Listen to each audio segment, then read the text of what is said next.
বাংলাদেশের পাশে থাকার কারণে ভারত ম্যাচ বয়কটের সিদ্ধান্ত নিয়েছে পাকিস্তান, এমনটা জানিয়েছেন দেশটির প্রধানমন্ত্রী শাহবাজ শরীফ। পাকিস্তান সরকারের পক্ষ থেকে এ বিষয়ে এটিই প্রথম কোনো আনুষ্ঠানিক ব্যাখ্যা। আর শাহবাজের বার্তার পর দেশটির প্রতি কৃতজ্ঞতা জানিয়েছেন যুব ও ক্রীড়া উপদেষ্টা ডক্টর আসিফ নজরুল। বিশ্বকাপে বাংলাদেশ টপিক এখন পুরনো, তবে এই বাংলাদেশ ঘিরে যে নাটকীয়তা হয়েছে নিশ্চিতভাবেই বলা যাবে সেটা মাঠের লড়াইয়ের রোমাঞ্চকেও হার মানাবে।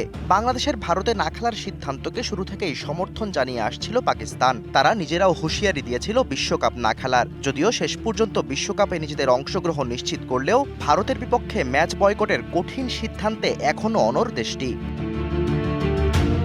ভারত ম্যাচ বয়কটের সিদ্ধান্তর পর সাবেকদের কতই না যুক্তিতর্ক, এমন গুঞ্জনও ভেসে বেড়াচ্ছিল শেষ পর্যন্ত সিদ্ধান্ত থেকে সরে আসবে পাকিস্তান। তবে কোনো কিছুই আর কাজ হচ্ছে না। সেই সাথে কেন পাকিস্তান ভারত ম্যাচ বয়কটের ডাক দিয়েছে সেটার উত্তর জানিয়েছে স্বয়ং দেশটির প্রধানমন্ত্রী।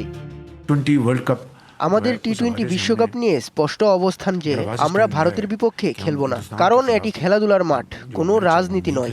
আমরা খুব বিবেচনা করে সিদ্ধান্ত নিয়েছি এবং আমাদের সম্পূর্ণভাবে বাংলাদেশের পাশে থাকা উচিত।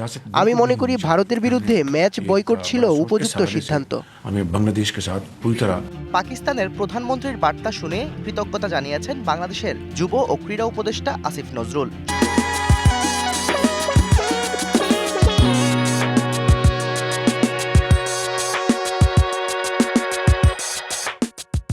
শাহবাজের মন্তব্য যুক্ত করে লিখেছেন, ধন্যবাদ পাকিস্তান।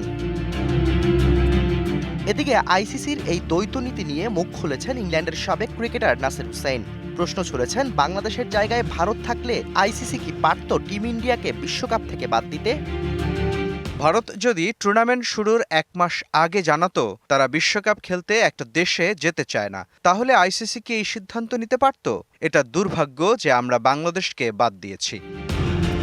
ক্রিকেট নিয়ে এই নোংরা রাজনীতির কথা এখন সব ক্রিকেট বোদ্ধারাই জানেন। ভারতের একক আধিপত্যের শেষ আদৌ হবে কিনা এমন প্রশ্ন আছে অনেকের, তবে উত্তর নেই কারোর। Shahriar Hossain, DBC news desk.